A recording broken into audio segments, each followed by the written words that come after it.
بسم اللہ الرحمن الرحیم صلی اللہ علیہ وآلہ وسلم۔ آج آپ سے ایک مشاہدہ بیان کروں گی۔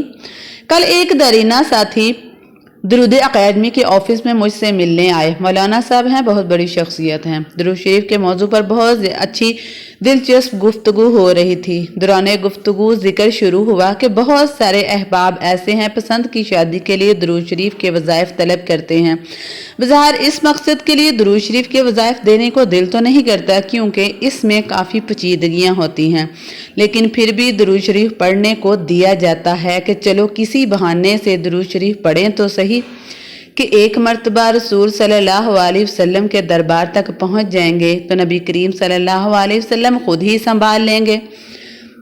تو مولانا صاحب اپنا ایک مشاہدہ سنانے لگے۔ کہنے لگے کہ میرا رشتہ میرے خاندان میں ایک لڑکی سے طے ہو گیا، لیکن میرا دل کسی طور پر مطمئن نہ تھا اس رشتے سے، یعنی کہ دل ہی نہیں تھا کہ وہاں کو میری شادی ہو۔ معاملات اٹھتے چلے گئے اور بگڑتے گئے، اور آخر کار کہتے ہیں کہ لڑکی والوں نے خود ہی رشتہ ختم کر دیا۔ رشتہ ختم ہونے کے کچھ عرصے بعد کہتے ہیں ایک مرتبہ میں ایک کرسی پر بیٹھا درس نظامی کی کتاب کا مطالعہ کر رہا تھا کہ اچانک اونگ آ گئی۔ خواب میں دیکھا کہ ایک کبوتر سفید رنگ کا ہے، میرے ہاتھ پر آ کر بیٹھتا ہے اور میں اسے پکڑ لیتا ہوں، پھر میری آنکھ کھل جاتی ہے۔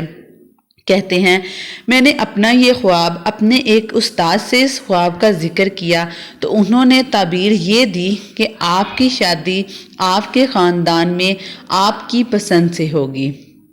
کہتے ہیں کہ تعبیر سن کر مجھے بہت زیادہ تشویش ہوئی کہ خاندان میں شادی ہوگی اور وہ بھی میری ہی پسند کی شادی ہوگی۔ کہتے ہیں کہ حالانکہ اس وقت تک ایسا کوئی حالانکہ فی الوقت پسند والا ایسا کوئی معاملہ نہیں تھا۔ کہتے ہیں کہ اب اللہ تعالیٰ کا کرنا ایسا ہوا کہ میرے دل میں ایک لڑکی کی محبت پیدا ہونا شروع ہو گئی، یعنی کہ اس کا خیال آنا شروع ہو گیا کہ مجھے فلاں لڑکی سے ہی شادی کرنی ہے۔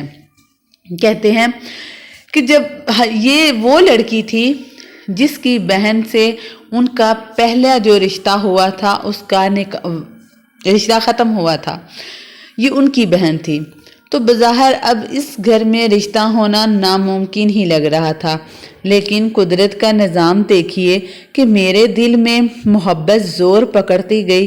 بالآخر میں نے اپنے قریبی رشتہ دار سے ذکر کیا تو انہوں نے بات کرنے کی حامی بھر لی۔ اللہ تعالیٰ کی طرف سے حکم جاری تھا، رشتے کی بات چلی تو اسباب خود بخود بنتے چلے گئے۔ کہتے ہیں اور بغیر کسی رکاوٹ کے شادی ہو گئی۔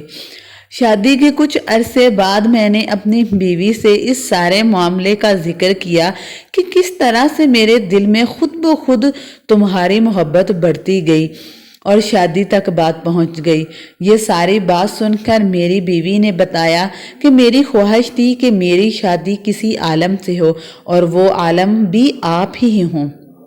کہتی ہیں تب میں نے کثرت سے درود ابراہیم پڑھ کر اللہ تعالیٰ سے دعا کرنا شروع کی، یا اللہ میری شادی ان سے ہو جائے، اور وہ جو آپ کے دل میں میرے لیے محبت پیدا ہو رہی تھی وہ دراصل درود ابراہیم کی برکات ہی تھی جو کہ میں پڑھ کر آپ کو دعاؤں میں مانگ رہی تھی، اور اب الحمدللہ درود ابراہیم کی برکت سے یہ شادی بھی ہو گئی ہے۔ آپ بھی درود ابراہیم